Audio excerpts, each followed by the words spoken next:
Wojak's weekends were always the same: quiet, uneventful, and lonely.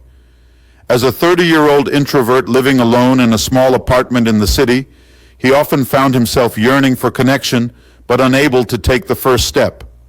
Saturday mornings began with Wojak waking up late, his alarm clock silent since he didn't need it on weekends. He would lie in bed staring at the ceiling, debating whether to get up or linger a little longer. Eventually, hunger would pull him out of bed, and he'd shuffle into the kitchen to make a simple breakfast, usually instant noodles or cereal. By noon, Wojak would find himself scrolling aimlessly through social media, watching his peers share snapshots of their vibrant lives, adventures with friends, family gatherings, or romantic dates. He envied them, but quickly convinced himself it was easier to be alone. "Less drama," he mumbled, though the emptiness in his chest suggested otherwise. Afternoons were spent in front of his computer.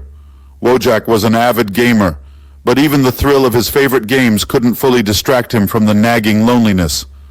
Occasionally, he'd pause the game, staring at the chat window, wondering if he should message someone, anyone.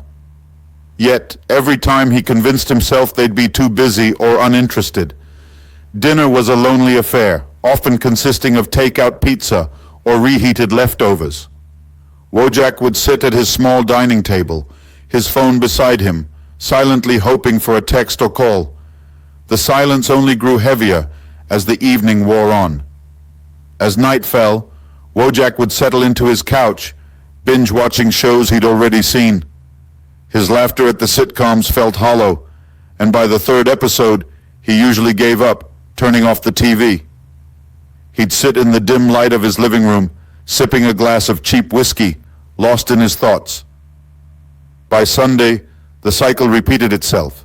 The only difference was the creeping anxiety about Monday's work. Weekends, once a refuge, had become a painful reminder of his solitude. As Wojak climbed into bed late Sunday night, he stared at the darkness, whispering to himself, "Maybe next weekend will be different." But deep down, he wasn't sure